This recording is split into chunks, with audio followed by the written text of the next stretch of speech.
नाम उनका डांसिंग दिवा उनका टैलेंट है, पहचान है उनकी डांसिंग गर्ल के तौर पर बॉलीवुड में, जिन्होंने झक्कास अंदाज से, अपने टैलेंट से, अपने प्रतिभाशाली डांस से, अपने एक्सप्रेशन से, अपनी एक्टिंग से लोगों को अपना बनाया।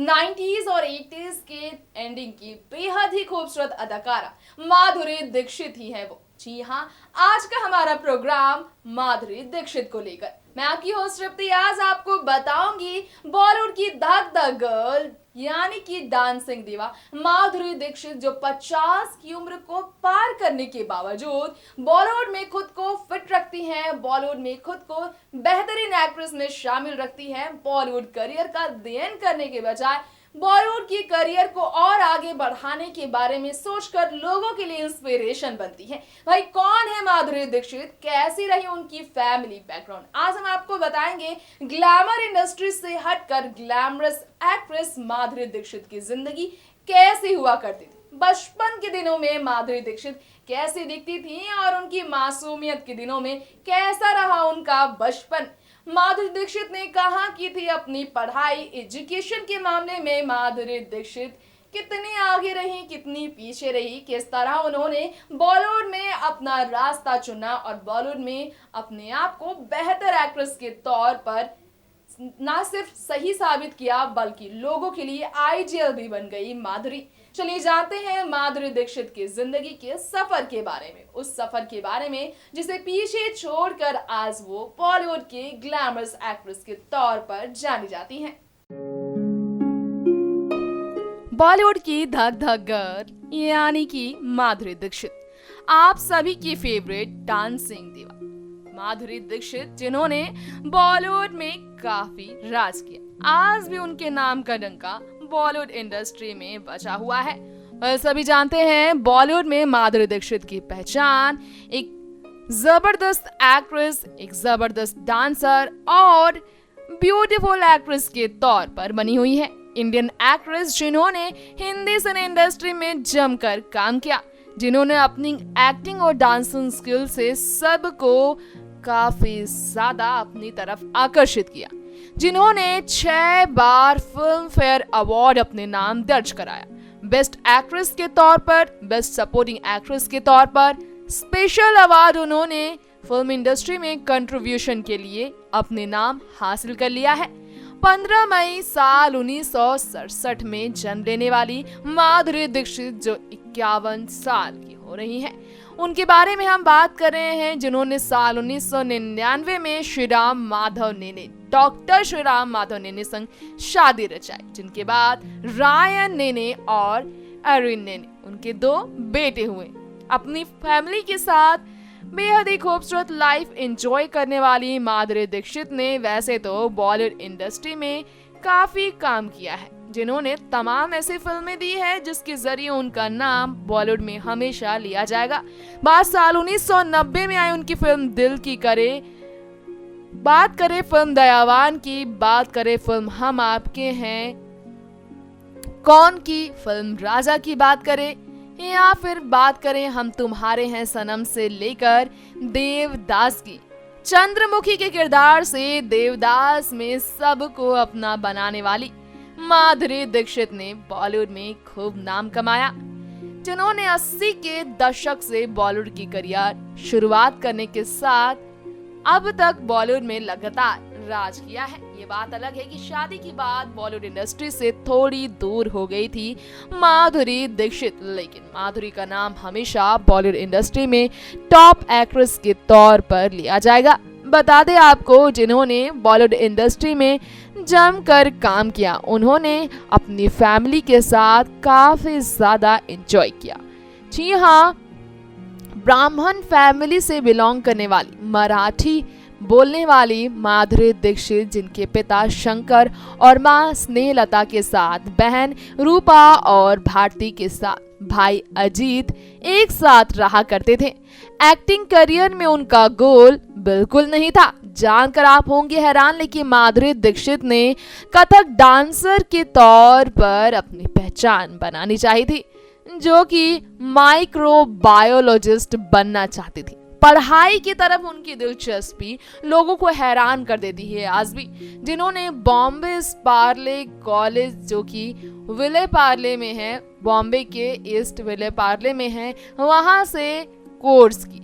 इसके बाद वो चाहती थी कि वो बॉलीवुड इंडस्ट्री नहीं बल्कि पढ़ाई के मामले में आगे निकले। महाराष्ट्र में जन्म लेने वाली माधुरी दीक्षित ने धक धक गर्ल, बबली और मोहिनी के किरदार से बॉलीवुड में खूब नाम कमाया। लेकिन बॉलीवुड की पहचान माधुरी दीक्षित पहले पढ़ाई के मामले में काफी इंटरेस्टेड हुआ करती थी।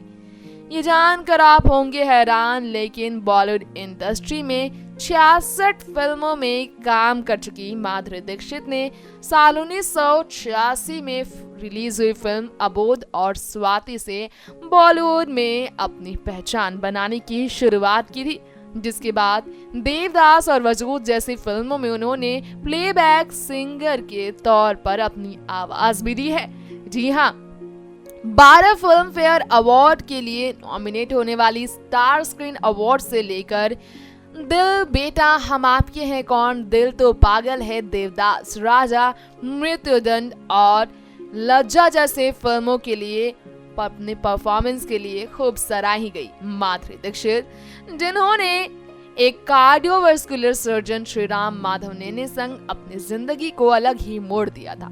उन्होंने दीक्षित फैमिली में जन्म लेने के बाद अपनी पढ़ाई के बारे में काफी दिलचस्पी दिखाई थी। ये बात अलग है कि बेटों के जन्म के बाद, फैमिली बनाने के बाद उन्होंने बॉलीवुड इंडस्ट्री में ही अपना करियर हमेशा के लिए आजमाया। आज भी वो बॉलीवुड इंडस्ट्री में अपने काम को लेकर सराही जाती हैं।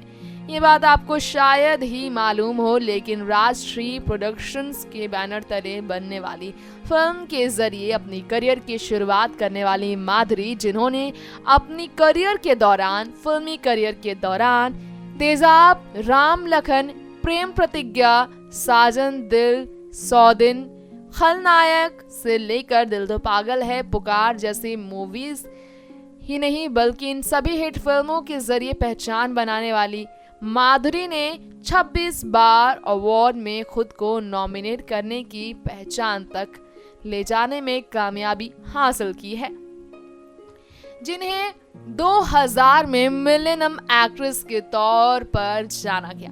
Guinness book of world records में मिलेनियम वर्जन्स में उन्हें हाईएस्ट पेड एक्ट्रेस के तौर पर भी पहचान मिली। बॉलीवुड की टॉप एक्ट्रेस माधुरी को जी न्यूज बेस्ट एक्ट्रेस एवर के अवार्ड से भी नवाजा गया था साल 2003 में। बात करें हम माधुरी दीक्षित की फिल्मी करियर की, जिन्हें तमाम मीडिया की तरफ से टॉप एक्ट्रेसेस में नाम कमाने का मौका मिला, वो माधुरी दीक्षित जिन्होंने फिल्मों में सिर्फ अपने आप को आगे नहीं बनाया बल्कि लोगों के लिए इंस्पिरेशन भी बनी माधुरी। जी हाँ, ये वही माधुरी दीक्षित है जिनकी जिंदगी पर एक फिल्म बनी और उस फिल्म का नाम रखा गया मैं माधुरी दीक्षित बनना चाहती हूँ। जी हाँ, इस फिल्म को डायरेक्ट किया राम गोपाल वर्मा ने माधुरी दीक्षित को ट्रिब्यूट देने के लिए। सोचिए माधुरी कितनी ज्यादा टैलेंटेड होगी अपने जमाने में। अगर उनकी पढ़ाई की ही बात की जाए तो ये बात आपको शायद ही मालूम हो, लेकिन डिवाइन चाइल्ड हाई स्कूल से अपनी स्कूलिंग की पढ़ाई करने वाली माधुरी दीक्षित ने सत्य कॉलेज से अपने कोर्स को कंप्लीट किया, जिनका सब्जेक्ट बीएससी था। जी हाँ, उन्होंने बैचलर ऑफ साइंस के जरिए माइक्रोबायोलॉजी की पढ़ाई की और माइक्रोबायोलॉजिस्ट बनने की तैयारी थी माधुरी दीक्षित की, लेकिन किस्मत ने पलट दी उनकी करियर की निगाहें और वो बॉलीवुड इंडस्ट्री में कदम रख टॉप एक्ट्रेस में बन गई, 1990s की फेवरेट अभिनेत्री। 17 अक्टूबर साल 1999 में अपनी पीक करियर को छोड़ श्रीराम की पत्नी बनने का फैसला लेने वाली माधुरी ने श्रीराम माधव नेने के साथ अपनी जिंदगी का सफर शुरू किया। इसे लेकर भी ये कहा जाता है कि UCLA से ट्रेन किए जाने वाले कार्डियोवास्कुलर सर्जन श्रीराम माधव के सब्जेक्ट और उनके पेशे से काफी ज्यादा आकर्षित हुई माधुरी। तभी तो बॉलीवुड से हटकर वो एक डॉक्टर से शादी करने का फैसला ले गई थी। बता दे आपको, माधुरी की कुछ ऐसी ही जिंदगी रही जिसके बारे में हमने आपको जानकारी दी।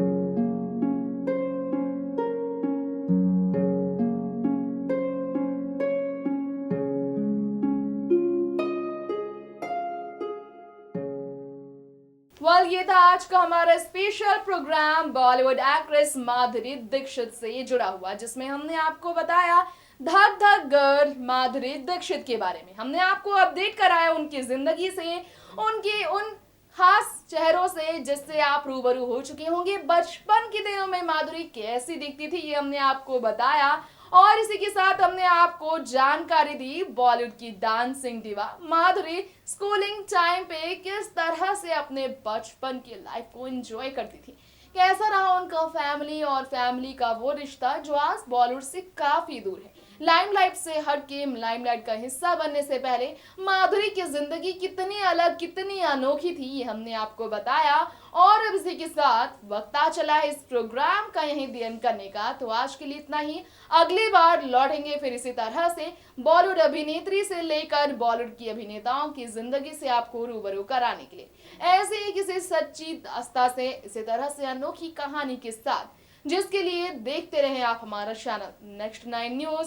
और बॉलीवुड की हर खबर के साथ बने रहने के लिए, एक भी अपडेट को मिस ना करने के लिए इस चैनल को सब्सक्राइब करना बिल्कुल ना भूलें। Bye bye and take care.